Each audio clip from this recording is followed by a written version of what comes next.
Political reporter Rick Albin will be closely tracking the presidential race tonight. And he is in studio with the latest about the road to 270. Yeah, and this is going to be the bumpiest road we've seen in a long time because so many states are too close to call, and it's just little pockets within the states that we really have to figure out how they're going to vote. But I can tell you that there are 3 states I'm going to be keeping an eye on. It's these 3 right here. So that terrible circle is Wisconsin, Michigan, and Pennsylvania. Both candidates have to win at least one of those 3 states. So in the case of Kamala Harris, if you look at the numbers today, and remember, the static map isn't a for sure thing. It's just where the numbers are right now and where 270 to win says they believe these states will go. The ones that are not red or blue are too close to call, including the 3 I just pointed out. Kamala Harris needs 44 in this formula, and interestingly, if you take 10, 15, and 19, which is what you get in Wisconsin, Michigan, and Pennsylvania, you get to exactly 44. That gets her to 270.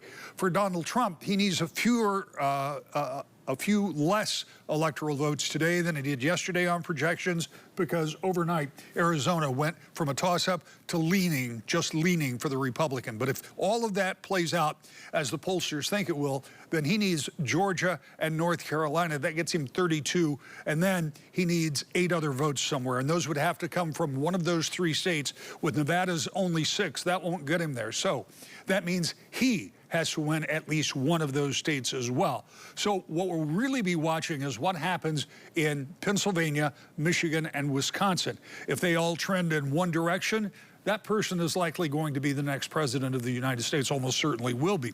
But if they start trending in different directions, red and blue, then the calculus becomes a little more interesting. Also, Georgia and North Carolina are not a lock for Trump. We've got to watch those really closely, too, and they could come in as early tonight. One quick note, and I should have said this off the top, don't expect this to be over tonight, not by a long shot.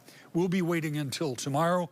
We could be waiting until Thursday to get results from, say, Pennsylvania or Wisconsin, where they don't pre-process those absentee ballots. So try to have some patience. That's really a reminder for me, too.